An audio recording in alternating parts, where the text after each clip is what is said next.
नमस्कार, मी एकता. अमरावती बुलेटिन मध्ये आपलं स्वागत. उद्योग मंत्री उदय सामंत यांच्या हेलिकॉप्टरमध्ये मोठा बिघाड झाल्याची घटना समोर आली आहे. नागपूरहून गडचिरोलीला जात असताना उड्डाणादरम्यान तांत्रिक बिघाड निदर्शनास आलाय. उदय सामंत नागपूरवरून गडचिरोलीच्या सुरजागड इथं जात असताना मोठा अनर्थ टळला आहे. उदय सामंत गुरुवारी गडचिरोली दौऱ्यावर होते. नागपूरहून ते हेलिकॉप्टरमध्ये बसले. त्यावेळी वातावरण चांगलं आहे, आपण उड्डाण करू शकतो असं पायलट म्हणाले होते. मात्र 15 मिनिटांनी टेक ऑफ होताच हेलिकॉप्टरमध्ये बिघाड झाल्याची माहिती पायलटनं दिली. हेलिकॉप्टरनं नागपूरहून उड्डाण केल्यानंतर काही वेळातच पायलटच्या निदर्शनास तांत्रिक समस्या आली. परिस्थिती भीषण असल्याचं लक्षात येताच पायलटनं प्रसंगावधान राखत हेलिकॉप्टरच्या सुरक्षिततेला प्राधान्य दिलं. पायलटच्या वेळीच घेतलेल्या उदय सामंत गुरुवारी गडचिरोली दौऱ्यावर होते. नागपूरहून ते हेलिकॉप्टरमध्ये बसले.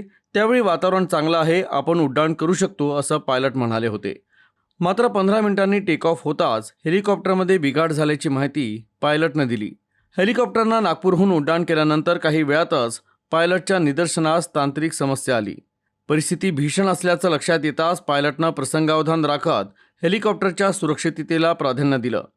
पायलटच्या वेळीच घेतलेल्या निर्णयानं संभाव्य मोठा अनर्थ टळल्याचं सांगण्यात येत आहे. हेलिकॉप्टरमध्ये नेमका कोणता तांत्रिक बिघाड झाला याबाबत अधिकृत माहिती आलेली नाही. मात्र त्यानंतर उद्योगमंत्री उदय सामंत हे कारनं गडचिरोलीच्या दिशेनं रवाना झाले. राज्याचे उपमुख्यमंत्री अजित पवार यांचा विमान अपघातात मृत्यू झाला होता.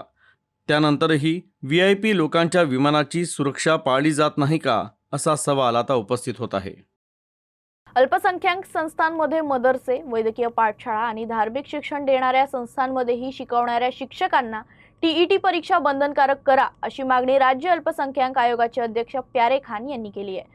महत्त्वाचं म्हणजे प्यारे खान यांनी सर्वोच्च न्यायालयात याबाबतची याचिका दाखल केली आहे. RTE कायद्यात अल्पसंख्याक संस्थांना लागू असलेल्या काही तरतुदींच्या घटनात्मक वैधतेला या याचिकेत आव्हान देण्यात आलंय.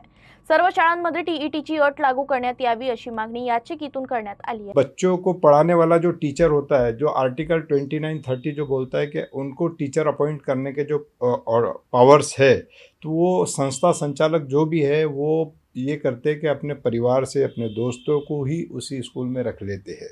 अब ऐसा होगा, हमने मांगनी ये की है कि भाई आप बच्चों को माइनॉरिटीज़ के लिए दे तो रहे हैं, लेकिन उसका दुरुपयोग हो रहा है. आप हमको TET के माध्यम से वो टीचर आना चाहिए उस स्कूल में. और दूसरा हमने ये भी मांगनी की है कि हर स्कूल में ट्रांसफ़र पॉलिसी आनी चाहिए, क्योंकि कोई भी व्यक्ति, कोई भी संस्था संचालक जो है, वो अपने परिवार के किसी भी लोगों को उस स्कूल में रख ना सके. अब TET के माध्यम से यदि अगर टीचर आता है तो वो अच्छा टीचर होगा और बच्चों की जो शिक्षा है वो अच्छी होगी. मेळघाट येथील आश्रमशाळेतील विषबाधा प्रकरण असो अथवा नुकतंच गडचिरोली येथील घडलेला आश्रमशाळा सर्पदंश प्रकरण, यामुळे राज्यात आश्रमशाळांची प्रतिमा मलिन झाली आहे. यातच मेळघाट येथील एका आश्रमशाळेत चक्क भूतबाधेची अफवा पसरली असून आश्रमशाळेतील अनेक मुलींनी भीतीपोटी शाळा सोडून दिली आहे. आरोग्य विभागानं शाळेची पाहणी करत हा एक प्रकार मानसिक रोग असून विद्यार्थिनींचा आणि त्यांच्या पालकांचं समुपदेशन करण्यात येत आहे. मिळालेल्या माहितीनुसार 7 ते 8 दिवसांपूर्वी मेळघाट येथील डोमा गावातील आदिवासी आश्रमशाळेतील 15 ते 16 विद्यार्थिनी अचानकपणे हसायला लागल्या, रडायला लागल्या, तर काही विद्यार्थिनींना घुंगरूचे आवाज ऐकायला आले आणि त्यानंतर या मुली विक्षिप्तपणे वागायला लागल्या.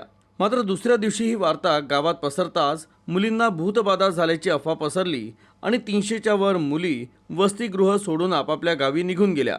यात सर्वात जास्त मुली एकताई गावाच्या होत्या. ही बाब वसतिगृहाच्या अधीक्षकांच्या लक्षात येताच त्यांनी मुख्याध्यापकांच्या लक्षात ही बाब आणून दिली. विद्यार्थ्यांना हे जे भूतबाधा झालेली होती त्याबद्दल सर आपणाला काय वाटतं सर? भूतबाधा नव्हतीच, कारण की त्याबद्दल दवाखान्यातली मंडळी, सायकॅट्रिस्टची टीम यांनी ते एक सिव्हिअर हिस्ट्रिका म्हणून सांगितलं. जसं एखाद्या मुलाला वाटलं की बा मला होतं आहे आणि बाजूच्या विद्यार्थिनीला वाटलं मलाही होत आहे, त्यामुळे ते एकमेकांना पाहून त्या अशा झाल्या संदर्भात असा निष्कर्ष सायकॅट्रिस्ट टीमनी काढलेला आहे. त्या सर्वच मुलींची तब्येत चांगली आहे, आम्ही त्यांच्या संपर्कात आहे. त्या संदर्भात अनिसची पण टीम येऊन गेली. अनिसच्या टीमनी एकताईला पण व्हिजिट दिली आणि काल त्यांनी मला सांगितलं की त्या सर्व मुली चांगल्या आणि त्या सगळ्या मुली शाळेत यायला तयार आहेत. त्यांना मी जेव्हा फेरफटका मारला त्या दिवशी तेव्हा चांगल्या होत्या 8-9च्या सुमारास, आणि त्याच्यानंतर ते मग त्यांना कधी एकीला हसायला, कोणाला रडायला, कोणाला कसं, कोणाला आवाज येत होते घुंगरूचे वगैरे असे ते सांगायला. तर मग आम्ही आलो दवाखान्याला वगैरे, सरांनी मग वगैरे व्यवस्था करून दिली. तर घटनेचं गांभीर्य पाहता आरोग्य विभागाचं पथक देखील दाखल झालं. त्यांनी हा प्रकार भूतबाधा नसून हिस्टेरिया हा मानसिक आजार असल्याचं सांगितलं. तसंच शासनातर्फे विद्यार्थिनींशी आणि त्यांच्या पालकांशी काउन्सिलिंग सुरू असल्याचं देखील डॉक्टरांनी सांगितलं.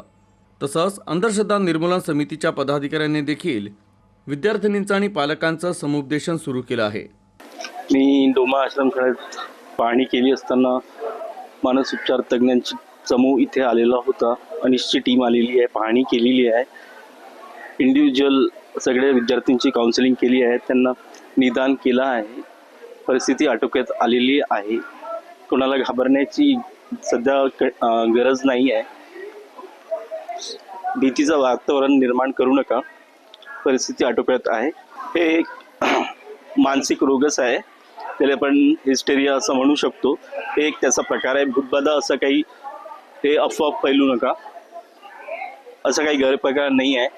त्याचं भीतीचं वातावरण निर्माण करू नका. केंद्र शासनाच्या हर घर तिरंगा या उपक्रमांतर्गत अमरावती मनपाच्या वतीनं शहरात भव्य तिरंगा रॅली काढण्यात आली. या रॅलीत नागरिकांसह विद्यार्थी मोठ्या उत्स्फूर्तपणे सहभागी झाले होते. मान्यवरांच्या हस्ते हिरवी झेंडी दाखवून अमरावतीच्या नेहरू मैदान इथून रॅलीला सुरुवात करण्यात आली. देशभक्तीची भावना जनमानसात जागृत करण्यासह राष्ट्रध्वज, तिरंग्याबद्दल आदर, अभिमान आणि आत्मीयता निर्माण करण्याच्या उद्देशानं हर घर तिरंगा या उपक्रमाचं आयोजन करण्यात आलं आहे. अमरावती महानगरपालिकेनं देखील हा उपक्रम उत्स्फूर्तपणे राबवला. शहराच्या नेहरू मैदान इथून उपस्थित मान्यवरांच्या हस्ते हिरवी झेंडी दाखवून या रॅलीला सुरुवात करण्यात आली. या रॅलीनं राजकमल चौक, जयस्तंभ चौक, मालवीय चौक आणि इरविन चौकामार्गे शहरातून मार्गक्रमण करत संत ज्ञानेश्वर सांस्कृतिक भवन इथं समारोप केला. रॅली दरम्यान जयस्तंभ चौक इथं राष्ट्रपिता महात्मा गांधी यांच्या पुतळ्याला पुष्पहार अर्पण करून अभिवादन करण्यात आलं. त्यानंतर इरविन चौकात विश्वरत्न डॉक्टर बाबासाहेब आंबेडकर यांच्या पुतळ्याला पुष्पहार अर्पण करून अभिवादन करण्यात आलं.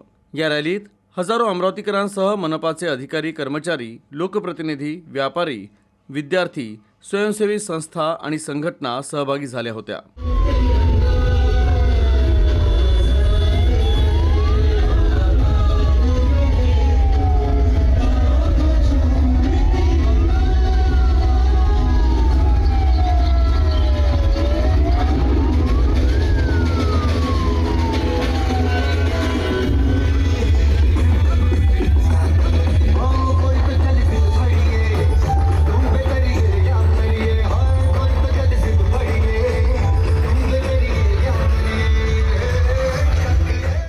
भला मोठा तिरंगा हातात घेऊन देशभक्तीच्या घोषणांनी भारावलेल्या वातावरणात निघालेल्या या रॅलीनं शहरात राष्ट्रप्रेमाचा उत्साह निर्माण झाला. तर उपस्थितांनी तिरंगाचा आदर राखण्याची प्रतिज्ञा तसंच अवयवदानाची शपथ घेतली. विविध शाळांमधील विद्यार्थ्यांनी देशभक्तीपर नृत्य सादर करून उपस्थितांची दाद मिळवली. तर रॅलीच्या समारोपावेळी रंगबिरंगी तिरंगा फुगे आकाशात सोडण्यात आले.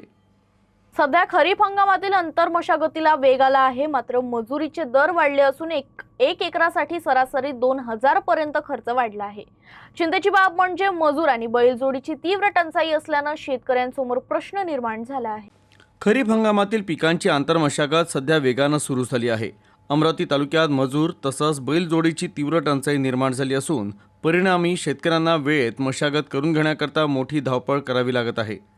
आंतरमशागतीच्या मजुरीच्या दरात यंदा सुमारे सरासरी 25% वाढ झाल्यानं उत्पादन खर्चाचं गणित बिघडलं आहे. पिकांमध्ये वाढलेलं गवत काढणं, खुरपणी, निंदणी, डवरणी, फवारणी यासह इतर आंतरमशागतीची कामं सध्या मोठ्या प्रमाणात सुरू आहे. मात्र वेळेवर मजूर उपलब्ध होत नसल्यानं शेतकऱ्यांसमोर अडचणी निर्माण झाल्या आहे. मागील वर्षीच्या तुलनेत यंदा आंतरमशागतीच्या कामांच्या दरात सुमारे 25% वाढ झाली आहे. सध्या बैलजोडीसह मालकाकडून 1 एकर कपाशी पिकात डवारणी करून घेण्यासाठी सुमारे 1600 ते 2000 रुपये आकारली जात आहे. त्यामुळे अल्पभूधारक शेतकऱ्यांच्या उत्पादन खर्चात मोठी वाढ होत आहे. वेळेत डवरणी आणि आंतरमशागतीची इतर कामं न झाल्यास पिकांमध्ये तण वाढून उत्पादनावर परिणाम होण्याची भीती शेतकऱ्यांकडून व्यक्त होत आहे. HIV आणि एड्स प्रतिबंधात्मक युवकांमध्ये जनजागृती करण्याच्या उद्देशानं अमरावती जिल्हास्तरीय रेड रन स्पर्धेचं आयोजन करण्यात आलं. आंतरराज्य युवा पंधरवाड्यानिमित्त झालेल्या या स्पर्धेला युवकांचा उत्स्फूर्त प्रतिसाद मिळाला आहे. जिल्हा एड्स प्रतिबंध व नियंत्रण कक्ष, जिल्हा सामान्य रुग्णालय, RDI महाविद्यालय बडनेरा, राष्ट्रीय सेवा योजना, संत गाडगेबाबा अमरावती विद्यापीठ यांच्या संयुक्त विद्यमाने ही स्पर्धा आयोजित करण्यात आली. जिल्हा शल्य चिकित्सक डॉक्टर विनोद पवार यांच्यासह मान्यवरांच्या उपस्थितीत हिरवा झेंडा दाखवून स्पर्धेला सुरुवात झाली. युवकांनी HIV संक्रमण रोखण्यासाठी जनजागृतीमध्ये पुढाकार घ्यावा असे आवाहन डॉक्टर पवार यांनी केलं. पुरुष गटात श्याम प्रसाद मुखर्जी महाविद्यालयाचा पियुष मसाने प्रथम, तर प्रज्वल हटले द्वितीय आणि तक्षशिला महाविद्यालयाचा शंकर नांदे तृतीय ठरला. महिला गटात RDIK महाविद्यालयाची वैष्णवी वानखेडे प्रथम, नाथे विद्यालयाची मीनाक्षी खारपाटे द्वितीय आणि महिला विद्यालयाची निशा जगताप तृतीय आली. आजच्या बातमीपत्रात इतकंच. पाहत रहा UC.